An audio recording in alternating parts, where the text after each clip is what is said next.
Welcome, everyone. It's great to have you all here. I'm Matt Jacobs, Director of the Bob Graham Center for Public Service, and I get to be your MC for today, but even more importantly and more honorably, I get to lead this wonderful center, and I'm really humbled by that opportunity. I think it's a great place to work, and with a great team, and we get to do a lot of great things for our students and to serve the campus, the community, the state, and the nation. And so it's really just awesome to have this opportunity to have this great center here. We have today what I will call a multi-layered event for you that coalesces around the theme of lives committed to public service, and especially through the legal professions. And so we've got a few different speakers who are going to focus on that over the course of this afternoon's event. I'll note that I'm happy to see some members of UF's competitive mock trial team, which is a student organization that we sponsor here in the Graham Center, that are here today too. So that's great to give them the connections with careers in legal services and through the law and public service. We're actually going to begin today, though, by recognizing the life and service of Lamar Matthews, Jr., who passed away in March of 2022. I want to acknowledge Mrs. Jan Matthews, his widow, and his niece, Lynn Phelps, here as well. And thank you both for coming today. Governor Graham selected Mr. Matthews to serve as one of his general counsels. I'm pleased to dedicate this podium that the Graham family has kindly provided in honor of their relationship with Mr. Matthews and his service to the state of Florida. The podium will be available for use for events in this wonderful room in honor of Mr. Matthews from today forward. And so it's not a very gallant unveiling, but here we go. So this is a podium, and there is a plaque on the front, and the plaque reads, the Honorable Lamar Matthews, 1939 to 2022, whose public service as General Counsel to Florida Governor Bob Graham will forever be appreciated. From Bob and Adele Graham. And thank you, Governor and Mrs. Graham, for that. I'm going to lay this down here. It's my pleasure to introduce former First Lady, Miss Adele Graham, to say a few words. Adele? Okay, let's see if I can do this. You can do it. Mm-hmm. Hello, everybody. Hello. I'm sorry Bob's not here, and I know he's really sorry. But he sends his pride and admiration to you all, because the students that are here are the heart and strength of the Bob Graham Center. Many of you don't know, but that we met on the administration steps here at the university. I was looking for a tutor, and he was coming out, and we were at the administration building, and he said, "What are you doing here?" And I said, "I've come to get a tutor." He said, "What class?" And I said, "Science." "Oh, no problem." He said, I set the curve in that class, and I will tutor you. Well, what can I say? You know, my daddy had told me to get a tutor. Well, I got the best. And so life in Broward Hall with him by my side, we had a glorious time and got married my junior year, his senior year. We lived in some kind of a little place over on top of a pharmacy, and really had a great time and loved this university so much. And with me today is, I will say, my escort, since he's been part of our life since I was a little girl. His mother, Robin Gibson, who is a fine lawyer himself, his mother was my Sunday school teacher. And we grew up together in Miami Shores, and he too is a fine lawyer and served as a special counsel for Bob too. And maybe, Robin, you'll say a few words at some point about that. So all this comes from my heart, that this is an absolute dream come true. To have this wonderful center, to have Mary Coburn here, who was for a decade with her husband as a great director. Matt is a fine director. He's going to stay with us. He just told me that. That's so good. Dorothy, Mary Ann, where's Mary? you all have helped so much. In fact, Jan, you got to know that they are part of the podium committee. This podium has been under survey for 1 year, and we've made many changes, and I think the conclusion of the way this presents itself is just right for this room where we have lots of speakers and they don't have any place to put their papers. And now when they come, they'll know about Lamar. And Lamar was our good friend, our third general counsel, and he did such a great job. And I have a friend here who is also very special to us, Dean, retired dean of the law school. Twice he was interim dean of the law school, and he is here living at Oak Hammock where we live, and he's helped so much in our life and making us feel comfortable and welcome. And he's done a lot of things for Bob that Bob couldn't do anymore, and he's been really wonderful to us. So he is going to fill in the dedicated background, Jan, of your dear husband. He gave so much. He was known as a legal legend, and he is adored in Sarasota and Bradenton. And one of the things about your husband that I particularly like is his dedication to public education, because he never forgot that. He always made that a part of his life and service. And here we are in this great university that we've all shared.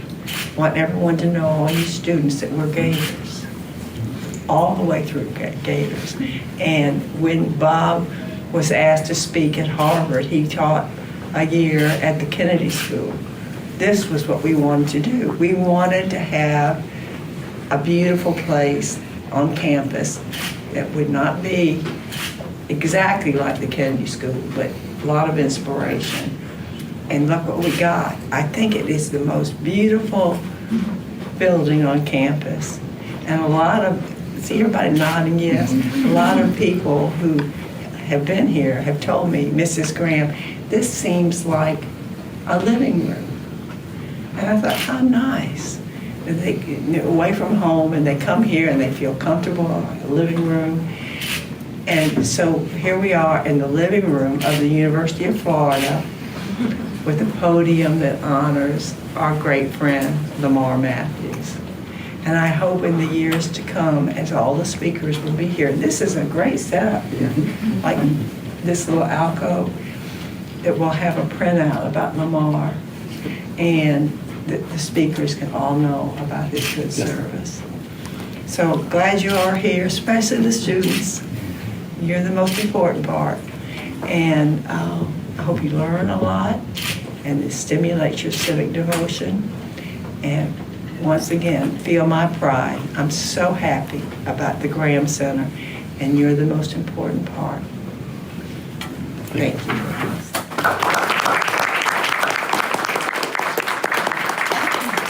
So I tell folks all the time, students are the lifeblood of the center. We're here for students. We wouldn't have the environment, the community that we have without students. And you can see where that inspiration comes from. That's at the heart of why Governor and Mrs. Graham wanted to found the center here at University of Florida. One other quick thing that I'll note is that I think through Adele's remarks, it actually speeds up some of what I need to do in terms of some of the introductions. I'm going to be introducing Roy Hunt next to come and speak, as Adele mentioned. He's Professor and Dean Emeritus at the Levin College of Law here at UF. He specialized or focused a lot on historic preservation, but did other things as well. Looked at historic preservation and its impact on communities and he held a variety of positions centered around that theme. Both Governor Graham and Governor Lawton Childs appointed Hunt to the Historic St. Augustine Preservation Board, and he also served as chair of the Florida Historic Preservation Advisory Council, which is now the Florida Historical Commission. Dean Emeritus Hunt is going to speak a little bit about Lamar Matthews and some other issues. Please.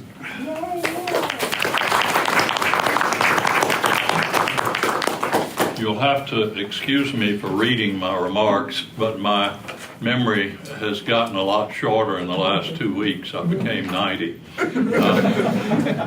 And it comes with the territory. Also, I only have one good eye, so I have to hold it close to me to be able to see what I wrote. Everything is handwritten. I've never learned to type.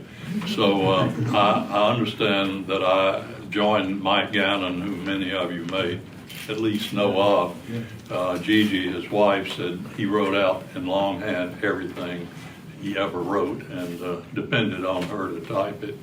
But I'm really honored to be asked to be part of this ceremony.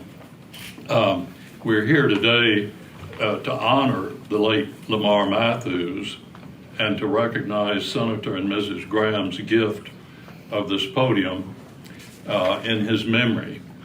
We're also here to recognize Senator Graham's innovative creation of the office of General Counsel, later became Special Counsel, at the beginning of his first term as governor in 1979, and office continued throughout his career in government, including as senator for 18 years. It was Lamar's appointment as Senator Graham's third such legal advisor that brought together the Graham and Matthews families for a relationship that continues to this day. In a sense, we're also celebrating the lasting bonds created by attending the University of Florida. Although I never attended UF as a student, I came here to teach at UF's law school in 1962, 1 year after Lamar's entry into law school. I quickly learned that Lamar was a force to be reckoned with within the law school community. He was the chief script writer for the John Marshall Bar Association skits held at the old law school on Saturday morning before the homecoming football game. Although these skits lampooned and skewered national politicians and law faculty, the main targets were state politicians. And from the governor down, no one of these politicians failed to show up. In fact, many left town after the skits, foregoing the homecoming game itself. As chief scriptwriter, Lamar was President Wayne Wright's nemesis. Dependably, year after year, on the Monday morning following the Saturday morning skits, Wrights received letters of complaint, even outrage, from those politicians skewered and demanding censorship of the next year's skits. While kicking the ball, President Wright demanded that then Dean Frank Maloney discipline Lamar and his team of writers. Well, eventually all was forgiven and forgotten until next year skits when the same scenario was played out again. Well, adding insult to President Wright's injury, Lamar was elected president of the John Marshall Bar Association. Well, upon graduation, Lamar had a stellar legal career, beginning with the presidency of the Florida Bar's Young Lawyers section. And known for his wit and his singing voice, his skills as a Toastmaster resulted in his service in that role for almost every event in Sarasota for the rest of his life. Well, returning to Lamar's 8-month service as then Governor Graham's third special counsel, I'm indebted to Robin Gibson for background on the creation of the office of the special counsel. Robin, who is sitting here today, which is very intimidating, because he probably will have a totally different story to tell. Robin is an attorney in Lake Wales and a past chair of the state's University Board of Regents, and has a relationship with Senator Graham that dates to high school in Miami, when each was a student body leader in rival high schools. They became friends, and their friendship ripened when both became undergraduates at the University of Florida. Each went on to law school, Robin at UF, Senator Graham at Harvard. But while still an undergraduate at UF, legendary political science professor Manning Dower urged Bob Graham to pursue a career in elected public service. When Graham ran for governor, Robin was among a small group of early advisors and supporters. And when Graham was elected governor, Robin was asked to serve as the first general counsel for the governor.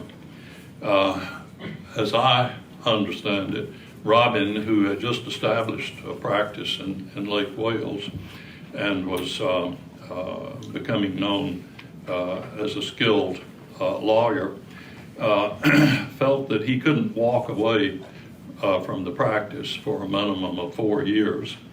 However, he believed he could serve as Graham's general counsel for 6 months in order to establish Graham's goal, which was having the perspective of a private sector lawyer. Together, they worked out the details of what became a trademark of Senator Graham's long years of public service, that of special counsel.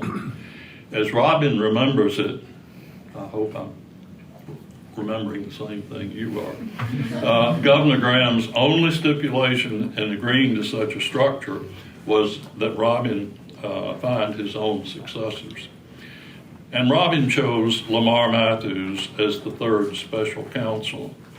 And as we say here in the Graham Center, all the rest is history. Thank you. Oh, that is very good.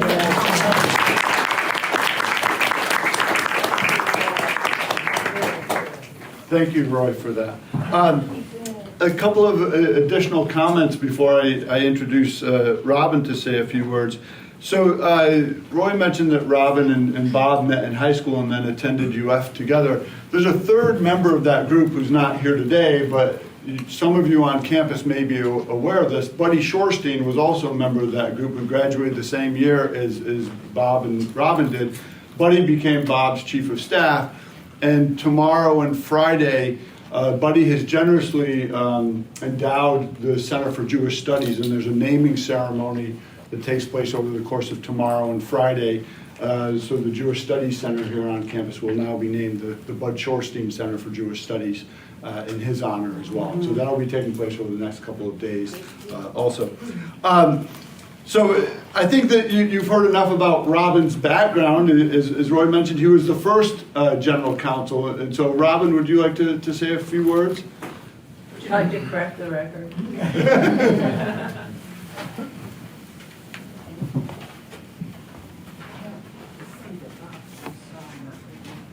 Yeah, okay. Can you squeeze through? Yeah, sure.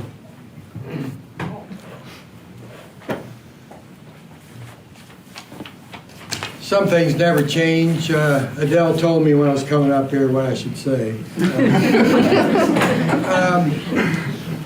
There is a larger point here, much larger than our stories about each other. The larger point is that you will be us 40, 50, 60 years from now. In 1959, or 1955 to 59, we sat in your seats. The friendships that we made there were lifelong. Lifelong. Look around. You'll be seeing those folks 40, 50, 60 years later. They will mean even more then to you then. They will mean even more then than they do now. And all we are doing with these stories is just giving you an illustration of what's going to happen for you. It's big. I will give you a couple illustrations. You will have your own stories.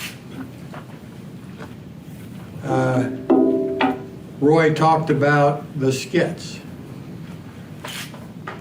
I was a little bit ahead of Lamar in law school, and I happened to be the chair of the skits in my senior year. And so what we decided to do is we would have the first musical that those skits had ever had. And like Roy said, it was a big deal. The politicians had to be there. Figure this now.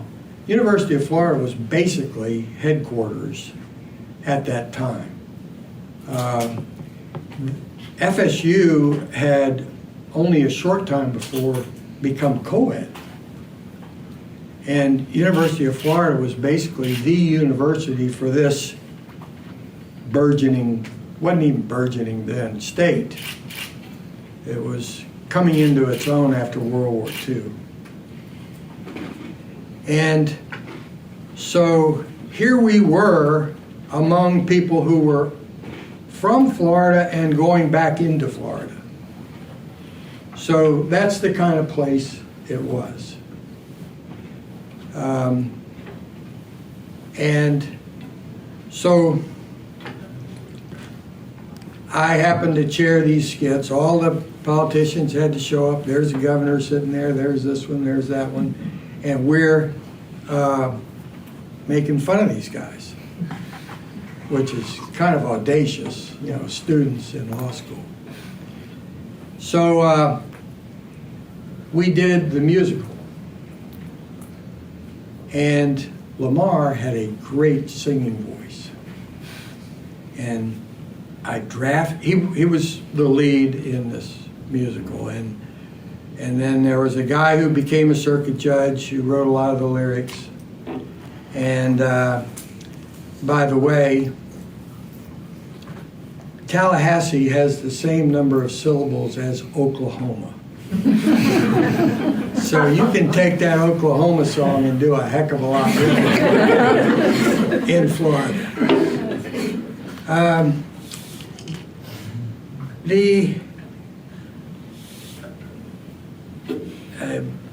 Matt mentioned Buddy Shorstein, Bob, and I. My goodness, decades we went and did things together.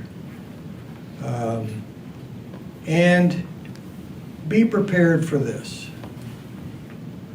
As these friendships age, so do its participants. And you go through that with them, as we are with Bob.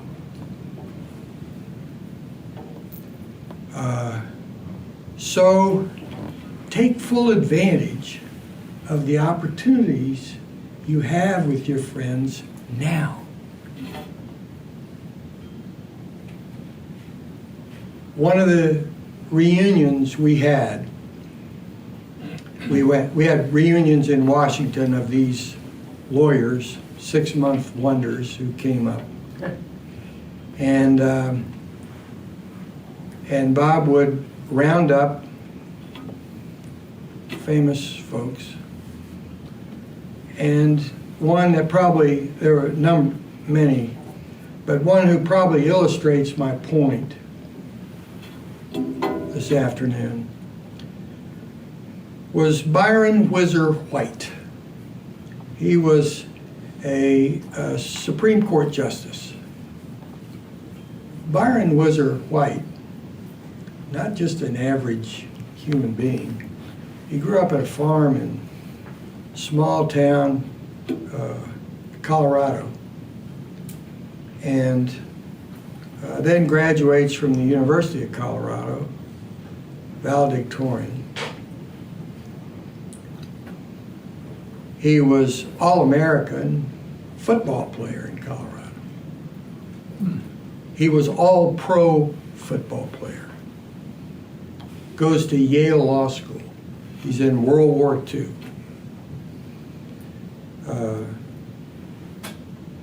President Kennedy placed him on the Supreme Court. So Bob gathers folks like that to meet with us informally in these settings. And one of the most touching moments we had, I think, was Justice White. And we were asking him, what is it like to be on the U.S. Supreme Court? Justice White says, and he told us some of the things about it. And he had a long time service on the Supreme Court. And he says, now it's kind of lonely. He says, most of my contemporaries have gone. He says, I spend a lot of time attending funerals. So the point is, enjoy these wonderful people that you're associated with now. And I'll tell you one thing that I didn't believe then, but it's come home to me now. You're going to be in those places that we wound up occupying. Roy mentioned chair of the Board of Regents. Well, somebody had to do it. And when it comes your time, why not you? Somebody's going to have to do it.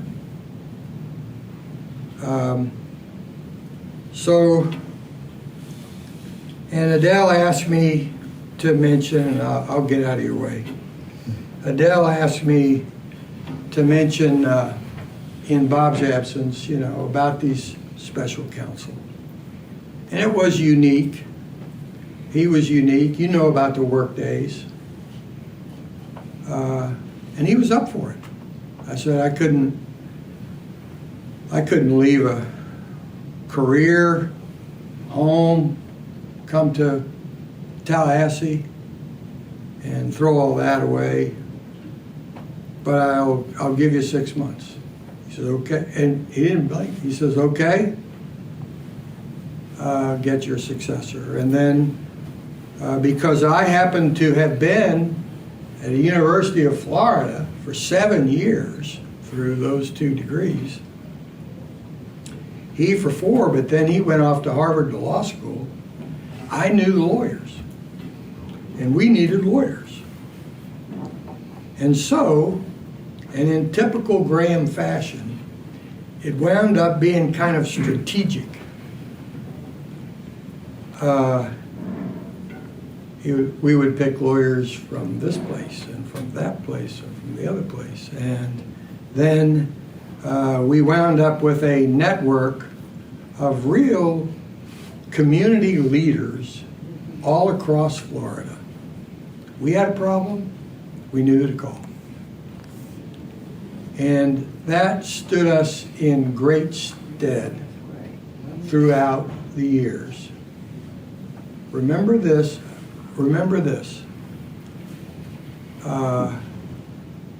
Bob Graham is the only person I know in public life, I'm sure there were others, the only person I know in public life who had a higher approval rating from the public when he left after 8 years of making decisions, yes, no, making decisions that had to disappoint some people. When he left after 8 years, he had a higher approval rating than when he entered. Top that.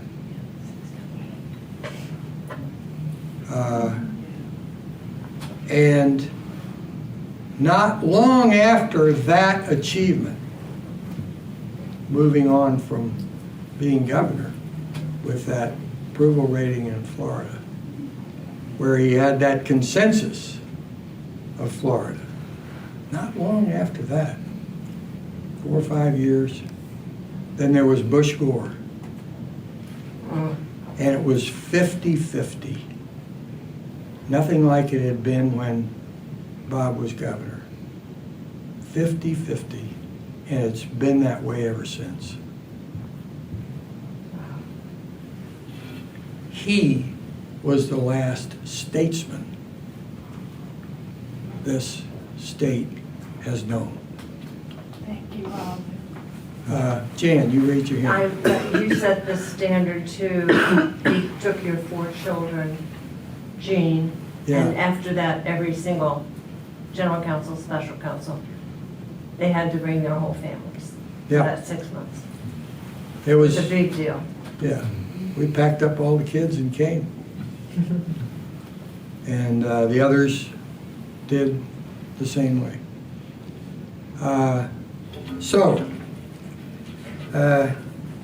There's so much. I will tell you one other story. Because it's Lamar. And it really is Lamar. One of these times we were in Washington, we had one of these meetings. Could have been the one after Janet Reno was one, and not long after the Davidian thing in Waco, Texas. You know. But anyway, after one of those meetings, we're leaving the Capitol. We're walking down the sidewalk, a group of us, 10, 12, and we wanted to extend the evening a little bit. So we moved into a bar, and in this bar, there were some folks around a piano. And they, as it turns out, were community theater performers in Washington, D.C. I guess they worked at the Capitol or something like that, and they were very good. Well, our group, we knew Lamar was with us, and we knew of his talent. And it didn't take a whole lot of encouragement to get him to, and you know, somebody piped up, we got a guy who can do that. And so he goes up there, talks to the piano player a little bit, then he opens up. Well, he had a great singing voice, terrific stage presence, and he wowed everybody there. And those folks were very good. They really appreciated him. And the dynamic of it was, we walked in off the street, out of state, complete strangers, as interlopers in that group. Thanks to Lamar, we were very well accepted, and then we started mixing, and because of Lamar, when we leave that place, we're part of the group. And we came in as interlopers. Good one. So, my message to you is, enjoy your friends. Treasure your friends. You're going to be with them for the rest of your lives, and take full advantage of it. Thank you.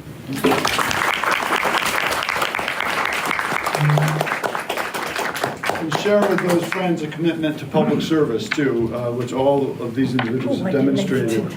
I have just a couple of last things to do, and then I'm going to turn it over to Isa Garcia to introduce our speaker for the day. I want to highlight just a couple of quick things.